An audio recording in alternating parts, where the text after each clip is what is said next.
արդեն քննարկում ենք անազատության մասին, այդ հնարավոր բարկացները, դուք իսկապես հավատում եք, մի ծնողը դուք եք, հարգելի փաստաբան, եւ դուք այս պահին ներգրաված եք նաեւ գործում որպես ծնող, չէ՞։ Որպես փաստաբան ներգրաված եմ եւ որպես ծնող ինձ համար երևի թե կրկնակի դժվար է հիմա խոսելը, այն էմոցիոնալ ֆոնը, որ հիմա ես ունեմ, երեխեքին ճանաչում եմ 10 տարի, իմ տղայիս հետ նրանք սովորում են նույն դասարանում, Դավիթս եւ Միքայելս, այդպես պետք է ես արտահայտվեմ երեխեքի մասով, որտեղ իրենք են բացառիկ երեխեքն են, որոնք դպրոցում համարվել են լավագույնը, երկու դպրոցի դեմքը պարզ անող բոլոր մրցույթներում եղել են Դավիթը եւ Միքայելը, մշտապես ստացել են պատվոգրերը եւ մեր բոլոր երեխաների համար իրենք եղել են ուղեցույց, ուղենիշ եւ այն մարդը, ում պետք է հասնել։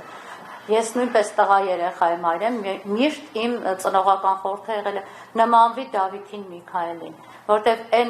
այս երեխեքը դա մեր խոսքեր չի, որ ուզում են որպես փաստաբան մեկնաբանեն, որ ուզում են լավ լինի։ Դրանց մասին են վկայում։ Ակյացեք երեխեքը բացարձակ տիրապետում են օտար լեզուների, տիրապետում են անգլերենի, B1 մակարդակով տիրապետում են իսպաներենի։ Այդ երեխեքը մեր երեխեքի համար եւ ուսուցիչ են ինչ որտեղ, եւ սովորացնող են, եւ զսպող են իրենց վարքով եղել։ Հավատացեք, ես կարող եմ անգամ դա ասել։ Ու այսօր այդ երեխեքին ներկայացնել ինձ համար շատ մեծ ցավ է, երբ որ ես կարդում եմ որոշակի կոմենտները, գրառումները, անկեղծ եմ ասում, ես զարմանում եմ մեր ժողովրդի այս աշճանի բևեռացված ու դաժան լինելու վրա։ Որևէ իրավական գնահատական չեմ ուզում տալ, որևէ իրավական գնահատական, բայց չէ որ պետք է հաշվի առնեն 18 տարեկան երեխեքի մասին է խոսքը։ Այսինքն քննադատում են։ Քննադատելը ամեն ինչ կարդացել եմ։ Իշխանության, այո, ճիշտ է ասում։ Քննադատել են իշխանության պատգամավորները իրենք առաջին այս տղաներին թիրախավորեցին եւ շատ կոշտ գնահատականներով, վերաբերմունքով եւ ի վերջային հոդվածը, որով այս տղաները գտնվում են հիմա ձերբակալման վայրում։ Արդյոք չի հուշում, որ ուղղորդված արշավ է սկսվել ընտանիքի դեմ։ Ես երևի թե միշտ ասել եմ, որ շատ սարսափելի լավատես եմ։ Հույս ունեմ, որ այն օբյեկտիվությունը, որը հույս ունեմ դեռևս, որ օբյեկտիվությունը պետք է ապահովեն ու հասկանան իրականում ինչ է տեղի ունեցել ու երեխեքին չեն հասցնելու մեղադրանքի, չեն կործանելու վառ ապագա եւ պայծառ ապագա եւ այս երկրի համար պիտանի արժանի զավակ ունենալու մեր հնարավորությունը։ Այո, այն հատվածները, այն կասկածանքը, ինչ կասկածանքով որ այսօր երեխեքը ձերբակալվել են, ինձ համար են, որ ասում եմ աբսուրդի ժանրից է, բնականաբար։ Հոդվածները եւ մարդկանց համար մի քիչ հասկանալի լեզվով բացատրենք, եւ դրանք ինչ են ենթադրում այդ հոդվածները։ Մի հոդվածը խուլիգանությունն է, մյուս հոդվածը 452 հոդվածի, ոնց հասկացա այս պահին արդեն երրորդ մասի կասկածանքն է, պաշտոնատար անձի օրինական ծառայողական կամ քաղաքական գործունեությանը միջամտելու նպատակով պաշտոնատար անձի կամ նրա մերձավոր ազգականի կամ մերձավորի կամ նշված անձանց դաստիարակության, խնամքի կամ հսկողության տակ գտնվող անձին բռնություն գործադրելու, պաշտոնատար անձի օրինական ծառայողական կամ քաղաքական գործունեությանը միջամտելու նպատակով պաշտոնատար անձի կամ նրա եւ այլն եւ այլն։ Իրակի օրով քաղաքական, պաշտոնեական, օրինական ինչ գործողություններ են ծավալում հանգստյան օրով իրարամերժ չէ այս որակումը եկեղեցու ներսում քաղաքական գործունեությունը ո՞րն է։ Բոլորիս է հայտնի, որ մենք եկեղեցու ներսում քաղաքական գործունեությամբ պայմանավորված որևէ գործողություն անելու իրավունք չունենք։ Բայց եկեք այս պահին ես հոդվածները չմեկնաբանեմ, ասեմ ինչ իհարկե համարում եմ ոչ օրինական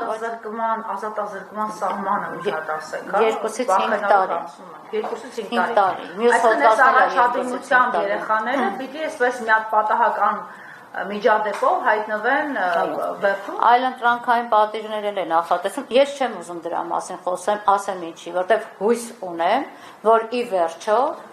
չենք հասնելու մենք դրան։ 72 ժամով երեխաները ձերբակալված են։ Հույս ունեմ, որ երեխեքին մեղադրանք չեն առաջադրելու։ Ինչի համար հոդվածները հիմա չեմ մեկնաբանում եւ ինչ որ քայլ առաջ չեմ գնում, որովհետև դեռևս չունենք մեղադրանք։ Երեխեքը ընդամենը կասկածյալի կարգավիճակ ունեն, ձերբակալվածի կարգավիճակ ունեն, մեղադրյալի կարգավիճակ չունեն։ Աստված մի արած է, եթե երեխաներին մեղադրանքներ առաջադրվի, բնականաբար ամբողջ մանրամասնությամբ հանդես են գալու եւ հանրայնացնել են այն ամենը, ինչը որ արդեն մեր ձեռքի տակ կլինի։ Տեղեկություն ստացանք, որ գիշերը շտապօգնության մեքենա է գնացել ԶՊՎ, ինչ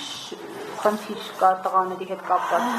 Մենք արդեն ասացինք, որ երեխեքը որոշակի բավականին բարդ ավելի ճիշտ առողջական խնդիրներ ունեն։ Շտաբօգնությունը հրավիրվել է, որտեղ մասնավորապես Դավիթը ունեցել էր գլխացավեր, Դավիթը երեկվանից ուներ ուժեղ գլխացավեր եւ աչքերը ամբողջությամբ այլուն էր լցված։ Հիմա արդեն հարցում ենք արել, պատասխանը դեռևս չենք ստացել, իրենց հետ զրույցից արդեն իսկ տեղյակ ենք, որ վատ ա եղել, բայց պատասխանը դեռևս չենք ստացել, դրա համար կոնկրետ չեմ կարող ասել, ինչ կարգի բուժօգնություն են ցուցաբերել։ Իսկ տղաները հարցաքննվել են, պատմել են։ Տղաներին փորձել են հարցաքննել, երեք հրաժարվել են ցուցմունքներ տալուց։ Ուղղակի մեկ բան ուղղակի երեխեքը շոկի մեջ են,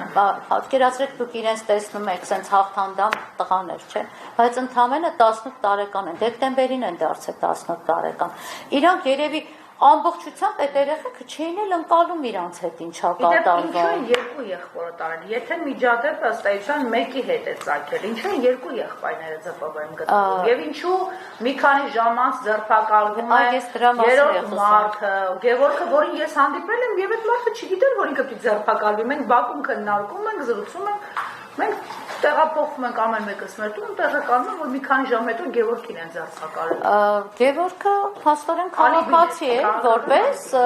եղել էր բանում, պատարագի էր մասնակցել։ Մշտապես նա այդ եկեղեցու հավատացյալ է, մշտապես էր։ Առավել եւս դուք եք ասում, դա անգամ մենք չգիտենք, ասեմ որ երեխեքն էլ մշտապես այցելում են կամ Սուրբաննա, պատարագներին կամ Զորով, տարբերություն չկա։ Երեխեքը հավատացան, եթե երեխան ձերբակալվածի կարգավիճակում ուզում է իր աղոթագրքերը, ես 27 տարի անկեղծ եմ ասում, փաստաբան եմ, 99 թվականից փաստաբան եմ, 27 տարվա ընթացքում երբևէ որևէ ձերբակալված կամ կալանավորված մեզանից չէր ուզել 3 աղոթագիր, խնդրեց ընդ որում, որ եկեղեցիից մենք անպայման աղոթագրքերը վերցեն, Տեր Ողորմյան, Տեր Ամենակալը եւ Պատարագամատույցը։ Միքայել ասեց, խնդրում եմ աղոթագրքերս անպայման Սուրբաննայից վերցրեք։ Դավիթն ասեց, աղոթագրքերս մեկ էլ Պարապելուս գրքերը կասեք բերեն, որ հետ չմնա։ Մեկը միջազգային հարաբերություններում նա ուզում սովորի, մյուսը կառավարում է ուզում դիմի։ Այս տարի պետք է ընդունվի։ Այո, այս տարի պետք է ընդունվեն երեխեքը։ Ես ու Լուսինեն Մարտիրոսյան իսկապես լացում ենք, ասում ենք երեխեքը ստեղ աղոթագիրքն են ուզում, որովհետև անձնական խոզարկությամբ արդեն վերցրել էին։ Իրենք նրանց ոստիկանությունը թույլ չտվեց ավարտել ծեսը, անմիջապես բռնությամբ տեղափոխեցին ԶՊՎ։ Մի հատ որպես փաստաբան նաև այս մասով ձեր գնահատականը տվեք եւ որպես լրագրող ֆիքսենք որևէ իրավապաշտպան, որոնք սովորաբար ծղրտում են մինչև 18 թիվը, մինչև այս պահը որևէ ձայն չի հանել, չի արձագանքել, չի դատապարտել։ Մեզ համար շատ տարօրինակ են այս կազմակերպությունները իրենց շահած գրանտներով ու իրենց վերաբերմունքով։ Որքանով է համաչափի վերջո դպրոցականների, որովհետև երկուսն են դպրոցական են, այդ ուժով, այդ ձևով տանենք։ Ընդհանրապես համաչափության մասին խոսք չէր կարող լինել։ Երեխեքին եթե ասեն եկեք գնում ենք, կամ եկեք այս ժամին ներկայացել, կամ եկեք գնում ենք, երեխեքը անպայման կգային։ Չէին էլ պատկերացնի, որ չպետք է իրանք գնան։ Իրանք չեն էլ հեռացել ախր։ Ի վերջո իրենք տարածքից չեն գնացել, դա միջադեպից, հա, միջադեպից մի ժամից հետո է արտանում։ Կանգնած են եկել պատարագի։ Պատարագին են։ Այստեղ անգամ իրավական տեսանկյունից էլ չի կարող խոսք գնալ անմիջականորեն ծագած հիմնավոր կասկածի մասին։ Երեխաները օրհնությանը պետք է մասնակցեն, որը չհաջողվեց, իսկ այդ ձևով կոպիտ ձևով բերման ենթարկել։ Ես անձամբ այնտեղ եմ եղել, երևի թե խնդրում եմ, ասում եմ, լավ, ուր եք տանում երեխեքին, ինձ ոստիկաններից մեկ ասում եմ, ես փաստաբան եմ, ուր եք տանում երեխեքին, ինձ ասում եմ, պայմանագիրը ցույց տուր, որ ասեմ, ուր ենք տանում, այն ինչը, որ տեսել եմ երեք, այն որ սենց ժամանակ առ ժամանակ զարմանքդ պետք է սենց մի հատ թարմացնեն, երեխեքին լրիվ սենց կռացրած տանելը, գետնին տապալելով, այդ ձևով ոստիկանությունից տանել, հասցնել քննչական բաժին, այսինքն որ երախուն ասեն կանգնած մոտեցի էլի ձեռնաշղթաներով չէր լինելու։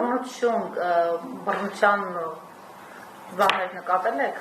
Չէ, չի կիրառվել, մենք անձամբ հարցրել ենք, երեխեքը ասեցին, որ իրենց նկատմամբ բացի բերման ենթարկելուց, ինչ ձևով որ մեզ կոպիտ բերման են ենթարկել, իրենք բռնության չեն ենթարկել։ Մենք երբեմն նաև վատ հարամթեր չենք լսել ոստիկաններից, դրանք էլ չեն հնչել։ Այստեղ հնչել է։ Հիմա Եվ իմ մյուս հարցը, ի վերջո ինչու երկու եղբորը տարան։ Չգիտեմ, եթե Գևորգ Գևորգյանին էլ տարան ու ասեցին Գևորգ Գևորգյանն էլ չգիտեմ ինչ առնչություն ունի, երեխեք ընդ որում մտեղ առաջի անգամ Գևորգ Գևորգյանին տեսան, ասեցին երեխեք ջան, Գևորգ Գևորգյանն է որ ձեր հետ ձերբակալվել է, ասեցին վայ բարև ձեզ, ընդհանրեն ասեցին ու ներս մտան, որտեղ որևէ կապ չունեն, որևէ առնչություն չեն ունեցել։ Գևորգյան Գևորգը ուղղակի այնտեղ ա եղել ու ենթադրում եմ երևի ասել է երեխեքին մի խփեք, որտեղ ես էլ եմ բնականաբար ճանաչում։ Այդքանի միջից քաղաքական դաշտի հետ աֆիլացվողը ինքն էր, երևի ձերբակալել են, որպեսզի սա կարվի այն կոնտեքստում, որը որ հնչում է քաղաքական ուժի շուրթերով։ Մեկ հայտարարություն կարող եմ անել, այն որ պաշտոնապես հայտարարում եմ, ոչ երեխեքը, ոչ իրենց ծնողները որևէ քաղաքական կուսակցության անդամ չեն։ 10 տարի, այո, ես 10 տարի ճանաչում եմ այդ ընտանիքին։ Երեխեքը որևէ քաղաքական պատկանելություն չունեն։ Ավելին ասեմ, մինչև այս պահը անգամ, ես չգիտեմ, թե երեխեքին, անգամ ես հարց եմ տվել, երեխեք, ասենք ոնց եք գնահատում էլի մեր այս քաղաքական դաշտը, որտեղ իրանք շատ խելացի են, մենք էլ շատ հաճախ ենք հանդիպում, ոնց եք գնահատում, ասենք այս թեկնածուն, ինձ ասել են, Վարդի ծեծա, կլինի մենք չպատասխանենք, որտեղ այդ մեր որոշելու խնդիրն է, իրանք ինքան սենց հասուն երեխեք է։ Ես իմացա, որ ոստիկանությունում էլ պարտադրել են իրենց այդ հարգանքով վերաբերվել, դույով չխոսել։ Իրանք որևէ մեկի հետ շոկահարվել էին առաջինը հենց ոստիկանները, քննիչները, այդպեսի տեղեր։ Իրանք ոչ մեկի հետ դույով չեն խոսում։ Երբեք այդ երեխեքը դույով խոսացած, ախր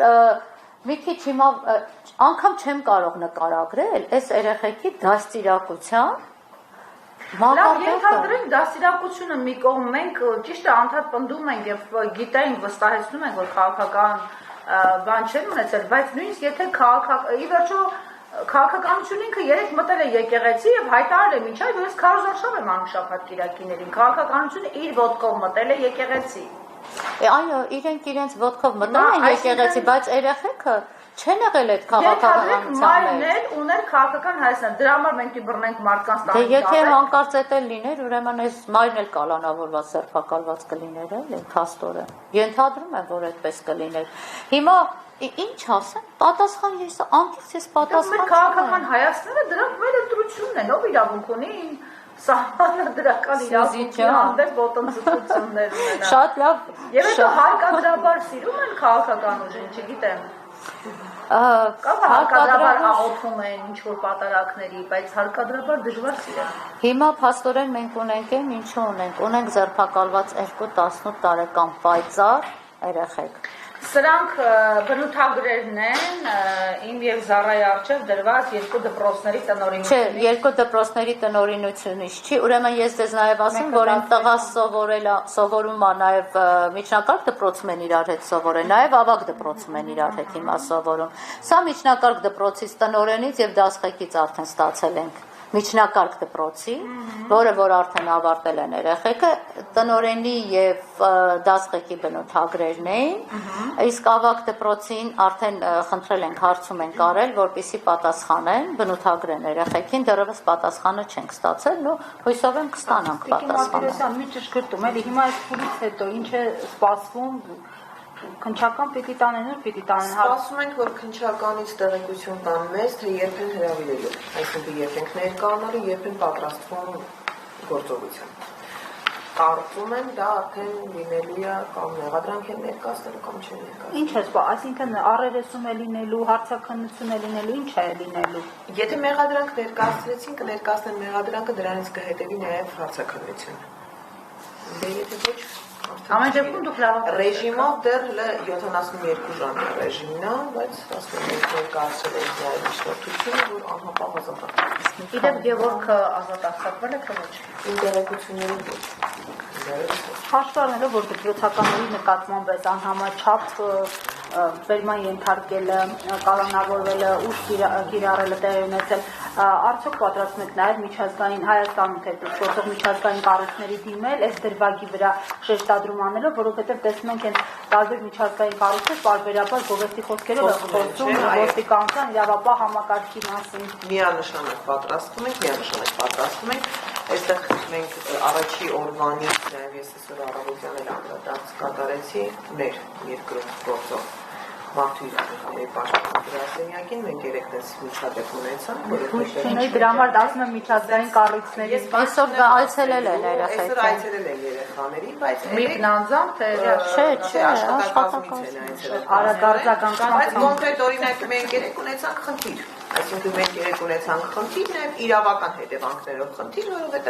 ուղիղ 1 ժամից ավել փաստաբաններից չէին թողում, որպեսզի դարձնենք պաշտպանյաների մոտ։ Նախադեպ են դարձրել, սովորաբար այո, ընթացքում իրենք այդտեղ ամեն գործողություններ։ Վերականը ծերեցին, ազատախուզարկություն արեցին, հետո վերականներին ճանապարհեցին ազատական։ Մեքենաներով այդ ամեն ինչը տեսագրում էին։ Իդեպ տունը խուզարկվել է։ Ոչ, դեռ ոչ։ Գիտեք հիմա ինչն եմ նայում, երեխեքը պետական ավարտական քննության արդյունքները, բոլորը 20, բացի ֆիզկուլտուրայից, բոլորը 20 երեխեքի։ Իսկ առողջական խնդիրների մասով դուք արդեն հանձնել եք փաստաթղթերը։ Առողջական խնդիրների մասով փաստաթղթերը հանձնել ենք, գիշերը գիտենք, որ Դավիթի մոտ արդեն բացասական դինամիկա է, բնականաբար չէր կարող դա որևէ բացասական ազդեցություն երեխայի վրա չթողներ։ Շտապ բուժօգնություն է հրավիրվել, բայց այդտեղ խնդիր կա նաև նրա հետ, որ երեխան ունի նաև ալերգիա, նաև չբացահայտված ալերգիա։ Երկուսն էլ Դավիթի մոտ կարելի է այստեղ եւ սննդի հետ կապված, եւ բուժօգնության հետ կապված շատ լուրջ խնդիր ունենք։ Հիմա մենք այդ համապատասխան փաստաթղթերը ձեռք բերելու դրանք էլ նաև մոռացիչներ կացնելու փուլում ենք գտնվում, ինչով տեսնենք ինչ է։ Ես իմացա, որ այսինքն մեզ էին գրել, ճիշտ ասած, իրենց դպրոցից աշակերտների ծնողներ եւ հետաքրքրվում էին նախ գրասենյակի տեղն էին հարցնում, հետո մեզ առաջարկում էին հարցազրույցներ։ Ճիշտն ասած, մենք առաջարկել ենք, որ գրասենյակին մոտենան, մենք այստեղ հարցազրույցներ վերցնենք, որտեղ մենք իրենց քաղաքի տարբեր անկյուններում հանդիպելու հնարավորություն չենք ունենա։ Դեմ չեք, որ իհարկե այստեղ ձեզ հանդիպեն, այդ թվում մեզ լրագրողներից։ Ծնողները Երևանից են այստեղ, 3 քննչականի մոտ էին ծնողները, հետո եկել էին գրասենյակ, որովհետև բոլորը պատրաստական կանգնած են, ինչով կարող ենք մեր երեխեքին։ Իդեպ մեզ նաև ուսուցիչներն էին գրել եւ ասում էին, որ շատ փայլուն բիզնես մտածողություն ունի Միքայելը։ Այո, ինքը բիզնես կոնսուլտանտ է, համել աշխատում է։ Այդքան աշխատում է։ Հա, իրենք բիզնես, հա, երկուսն է։ Օնլայն իրենք նաև աշխատում է։ Բիզնես կոնսուլտացիաներ են տրամադրում։ Դե ասում է երեխան համարվում է լավագույն աշակերտ իր բարձր իմացությամբ եւ գերազանց վարքով։ Շնորհակալագրել նա երեխեքին։ Այստեղ մեծ դիտողները ուղիղ հեռարձակման տակ աջակցության խոսքեր են գրել։ Շնորհակալ եմ, որ գոնե կանեք։ Դաստիարակված երեխաներ են, օգնեք, որ դուրս գան, ձեզ են դիմում փաստաբանների։ Խնդրեմ բարձր միավորները, պատվողները իրանք էլ են անընդհատ ինչ ասում, իսկ կան Ճիշտ ասած, ինձ թուրք էր նաև արձագանքել եւ իմացա, որ շատ հավալի է մեր պետության համար, ուրախությամբ էր ճիշտ ասած արձագանքել իմ գրառումներին։ Ես բնականաբար թուրքերեն չգիտեմ եւ չեմ կարող արձագանքել, հավանաբար թուրքերեն իմացող ԿՊԱ-ական պատգամավորներին կդիմեմ, ինձ կօգնեն այդ առումով։ Երևս այսքանով ամփոփենք մեր ուղիղ հեռարձակումը եւ մեկ էլ 6:30 է, չէ՞ նախատեսված այստեղ ծնողներ, աշակերտներ, նայեք ասեմ, բոլոր աշակերտները, իրենց բոլոր ընկերները պատրաստական են։ Այն Չեմ կարող անգամ ցույց տալ, թե ինչքան են ինձ Մենք գրում։ հասցրինք զրուցել երկու ծնողի հետ դեռևս, բայց էլի ցանկացողներ կային խոսով, տեսնենք հիմա ոնց կստացվի, նրանք էլ բոլորը պնդում էին, որ ճանաչում են եւ որևէ բաց բառ չեն կարող ասել երեխաներին։ Եվ ընտանիքի հետ կապված, ասում եմ, միակ երեխաներն էին դասարանի, որ ծնողական ժողովներին եւ հայրն են ներկա լինում, եւ մայրն են ներկա լինում, եւ միայն գովեստի խոսքեր։ Այո, մայրը մշտապես է